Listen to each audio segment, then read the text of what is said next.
Piloté à distance, il avance lentement, mais sûrement. C'est un robot pas comme les autres.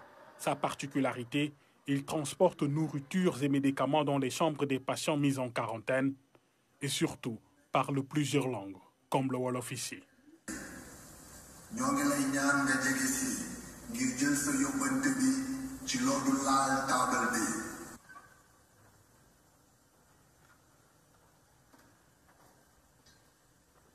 Mais Dr Carr va encore plus loin. Il peut recueillir des informations sur le malade grâce à une caméra, température, niveau d'oxygène ou encore pression artérielle. Il ne risque pas d'être contaminé, ne consomme pas de matériel de protection et n'est jamais fatigué. Les avantages qu'il présente sont nombreux.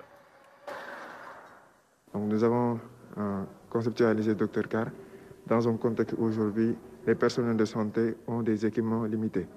Et ces personnels de santé-là sont en première ligne dans la lutte contre la pandémie.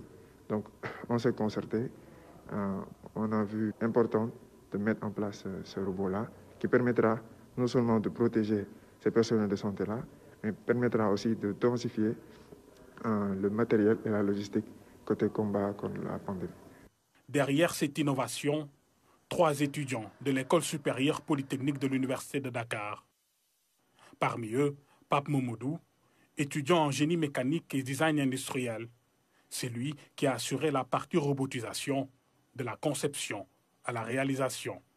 J'ai dû faire appel à des matériaux tels que du bois, l'armature est faite en bois et la plupart des composants ont été imprimés en 3D. Nous dispensons d'imprimantes 3D au niveau du laboratoire de fabrication de l'ESP.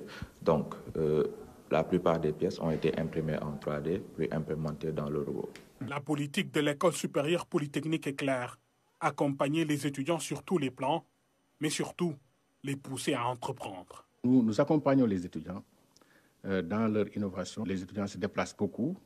Récemment, nos étudiants ont fait un séjour en Californie, donc pendant 5 semaines, avec un groupe d'étudiants, avec l'appui de l'ADER, où ils ont été formés effectivement dans tout ce qui est création de start-up, etc. Et nous les encourageons aussi à participer à des concours internationaux. Donc l'école finance tant que c'est possible en fonction de ses moyens. Dr Carr va bientôt être déployé dans les centres de traitement pour les phases tests. Reste juste à parfaire le prototype avant l'étape de l'industrialisation.